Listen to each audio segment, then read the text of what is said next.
당내 징계 정국, 징계 정치에 이어서 장외로 시선을 돌린 장동혁 대표 이야기하고 있습니다. 장외 정치의 보폭을 넓히고 있는 국민의힘 장동혁 대표가 오늘 한동훈 의원을 향해서 메시지를 던졌습니다. 이렇게 말입니다. 한동훈 의원은 범죄 행위로 제명을 당한 것이다 라고 말했습니다. 그 의미를 두고 정치권에서는 좀 다양한 해석이 나오고 있는데요. 들어보시죠.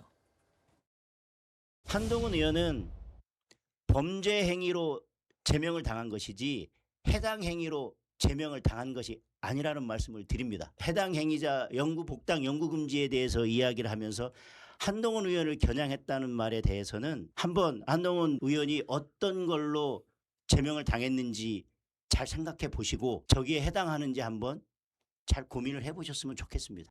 재복당이 불안한 정치인들이 있겠죠. 네. 이런 정치인의 관점에서 보지 맙시다. 보수 재건이라는 이 과제 자체도 골든타임이 있습니다. 정치인 개인의 어떤 불안감 때문에 미룰 필요는 없는 거예요. 자, 얼마 전에 장동혁 대표가 그렇게 얘기했죠. 심각한 해당 행위자에 대해서는 영구적으로 복당을 금지해야 한다라고 말했습니다. 모두가 한동훈 의원을 향해서 한 말로 이해했습니다. 그런데 오늘 또 저런 말을 한 겁니다. 장동혁 대표는 한동훈 의원은 해당 행위가 아니라 범죄 행위로 제명당한 것이다. 그래서 자기가 말했던 영구 복당 금지는 해당 행위자에 해당되는 얘기다 라고 말하면서 잘 생각해 보라고 청자들에게 던졌습니다. 저 다시 한번 묻겠습니다. 제가 독해력이 떨어지는 건가요? 이거 무슨 말인가요? 저도 사실 저것만 보면 정말 모르겠어요. 네. 저도 기자도 해보고 네. 또 장동혁 의원하고 뭐 너무 잘 아는 사이지만 네. 근데 아마 그걸 강조한 거 아닐까요? 장동혁 그 대표 입장에서는 한동훈 의원이 범죄 행위라고 하는 강력한 죄에 의해서 네. 제명당한 거다라는 걸 강조하고 싶은 심리에서 저런 말을 했는데 네. 근데 저거하고 다른 그 뭐 해당 행위자에 대한 영구 복당 금지하고는 저로서는 연결이 안 됩니다. 논리적으로. 그래서 지금 사실 장동혁 대표는 뭔가 이제 당을 큰 차원에서 어떻게 이끌고 가겠다라고 하는 어떤 전략적인 어떤 마인드나 전략보다는 네. 그냥 그 한동훈 의원에 대한 어떤 반감 또 복당 금지해야 된다라고 하는 네. 이거에 꽂혀가지고 어떤 정상적인 논리를 만들지를 못하고 있는 것 같습니다.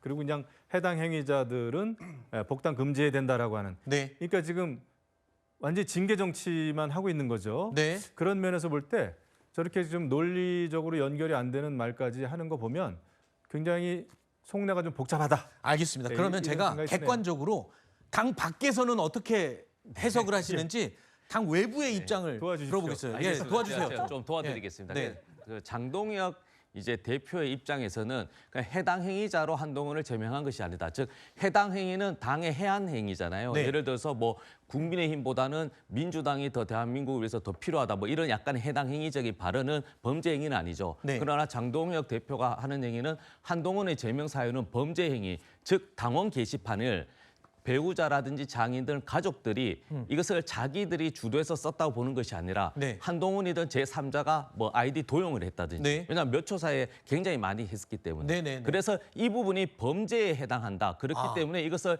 설명할 기회도 그 윤리위원회에서 여러 했지만 본인이 범죄인을 알기 때문에 자기는 그것을 해명하지 않았기 때문에 원리 원칙대로 제명한 것이다. 그래서 즉 범죄 행위다. 이렇게 낙인 찍어버린 겁니다. 자, 그러면 문해력이 딸리는 저는 이렇게 결론을 내리겠습니다. 네. 자, 해당 행위자에 대해서 영구 복당을 금지했다. 영구 복당을 금지했다라고 말을 했어요. 근데 한동훈 의원은 해당 행위가 아니라 범죄에 의한 거예요. 그러면 한동훈 의원 복당 되겠네요?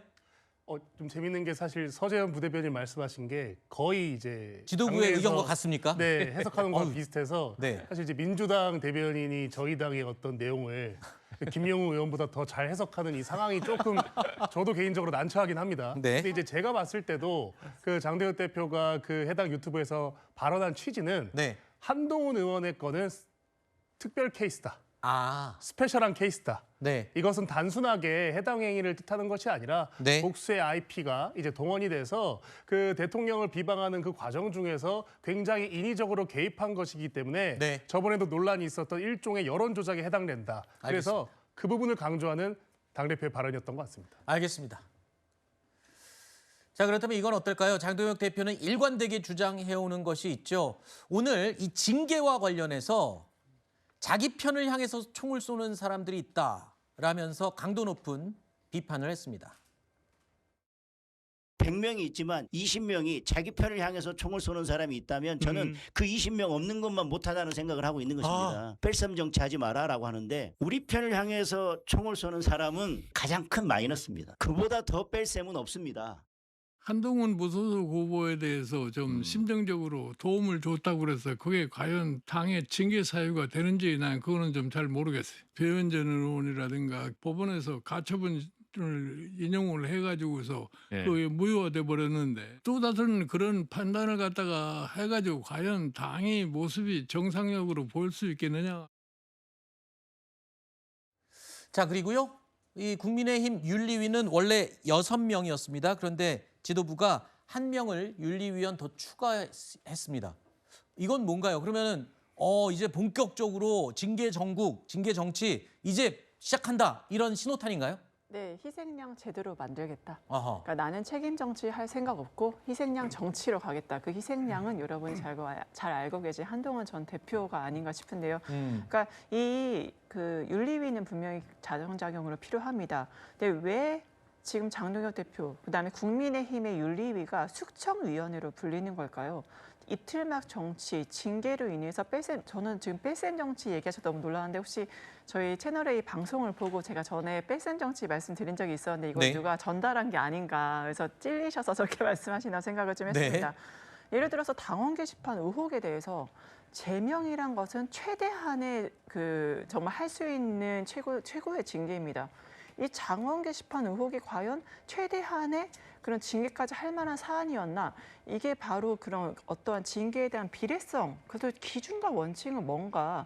그럼 결국은 특정인을 향해서 어떤 희생양을 만들려 본인이 선거 패배, 12대4, 숫자가 너무 명확합니다. 그럼 선거 패배 책임을 지고 제가 잘못했습니다. 여기에 책임지고 물러나겠습니다. 이게 아니고 나는 끝까지 당권, 국민의 힘을 사당화시켜서 나의 권력을 계속 유지시키고 하지만 누군가 희생양은 필요하니 바로 나의 가장 큰 라이벌이자 어떠한 대상인 한동훈을 제거시키겠다 이런 숙청 정치로 가겠다는 의지를 윤리위원회 멤버 구성으로 지금 보여주는 게 아니겠습니까? 그렇기 때문에 본인이 해야 될 건 이 어떠한 문제가 있다면 진상 규명을 해야 되는 거지 네. 이러한 개파 정치, 숙청 정치를 하는 건 절대 바람직하지 않다 이렇게 봅니다. 알겠습니다. 일단 윤리위에서는 이걸 징계를 할 만한 가치가 있는지 없는지를 판단하는 겁니다. 하지만 1명이 더 추가가 됐기 때문에 더 면밀하게 들여다보겠다 뭐 이런 의지가 아닐까 이런 해석을 해봤습니다. 자, 그리고 장동혁 대표 지금 장 외에서 투쟁을 집중하고 있죠. 당초에는 올림픽 공원에서 벌어졌던 부정선거에 항의하는 정신을 전국에 퍼뜨리겠다라면서 지금 순회를 하고 있는데 갑자기 새로운 이슈가 생겼습니다. 어제는 국무총리와의 접견도 취소하고 앞서 저희가 다뤘던 장윤기 사건과 관련해서 이 광주경찰청을 항의 방문해서 주목을 받았습니다. 어떻게 해결할 건지 저희들이 알아보기 위해서 어제 광주까지 내려갔습니다. 미리 방문하겠다고 연락을 했고 야당 지도부가 와서 면담하자는데 아니 청장이 안 계신다고 야당 지도부 의원 국회의원이 몇 명이 왔는데 회의실도 못 들어간단 말이에요? 저와 우리 의원님 몇 분이 도착했지만 현관에서 가로막히고 안에 들어가지도 못했습니다. 누가 시켰어요? 청와대에 시켰어요? 경찰청장이 시켰어요? 특별수사팀 100번 1000번 꾸리면 뭐합니까? 특별수사팀이 아니라 별수사팀을 다 만들어도 똑같은 제목이면 당신들 다 똑같은 사람들이야. 못 믿어. 그렇게 말씀하시지 않겠어요? 이것이 앞으로 보안수사권이 폐지되면 대한민국 국민들이 겪게 될 모습이라고 생각합니다. 물론 중요한 사안이 지금 발생을 했습니다. 뭐 야당 대표로서 당연히 항의하고 목소리를 내야 되는 사안인데요. 글쎄요, 굉장히 의외였습니다. 저는 근데 이 지도부 아닙니까? 네. 그리고 이제 장동혁 대표는 당의 대표이기 때문에 모든 거를 판단하고 실행에 옮길 때는 그 당의 중론을 좀 모아야 됩니다. 네. 그다음에 그 국회의원들하고 같이 움직일 수 있는 그 프로그램을 만들어서 같이 움직일 때 힘이 있는 것이고요. 네. 그다음에 이것을 장외 집회를 할 건지 저렇게 항의 방문을 할 건지 그다음에 법적으로는 어떻게 이것을 또 원내대표하고 상의해가지고 법적 제도적인 장치를 만들 것인지를 그 프로그램을 가지고 전략을 가지고 움직여야 되는데 네. 지금 보면은 전국 재선거 그 집회에도 그렇고 네. 불현듯 혼자 마스크 쓰고 가고 요만한 그 종이 들고 네. 그냥 시위에 참여하고 말이죠. 거기에 뭐 제명화 뭐 이런 거 써 있고 그래서 너무 돌출적이에요. 네. 그리고 오로지 지금은 이제 아직도 6.3 지방선거에서 민심이 드러났는데도 불구하고 아직도 한동훈 의원만을 의식하는 네. 절대 복당이 안 된다는 그게 이제 한쪽 머릿속에 있는 것 같고 네. 다른 모든 정치적인 스케줄은 지금 돌출적입니다. 네. 그래서 이렇게 당을 이끌어서는 안 된다. 지금 네. 이 중차대한 시기에 징계 정치로 다시 한번 또 국민의 힘에 대해서 말이죠. 국민들로부터 네. 신뢰를 잃어서는 안 되겠죠. 네, 지금 장외 집회에 집중할 때냐 뭐 이런 취지의 지적을 해주신 건데 하나 궁금한 게 예. 지금 야당 대표라면 법사위를 보이콧할 게 아니라 아까 보안 수사권 폐지에 따른 그 맹점들을 법리적으로 여당과 막 다투는 데 집중해야 될 시기 아닌가요? 야당 대표라면? 그런 지적이 일부 있는 것 맞습니다. 당 네. 내에서. 근데 방금 전께서 이제 그 김영우 의원님께서 네. 모든 일정을 다소 돌발적으로 네. 그 원내랑 상의 없이 하는 거 아니냐라는 네. 말씀해 주셨는데 지금 현실적으로 장동혁 대표 입장에서는요. 원내와 소통이 조금 자연스럽게 안 된 지 꽤 됐습니다.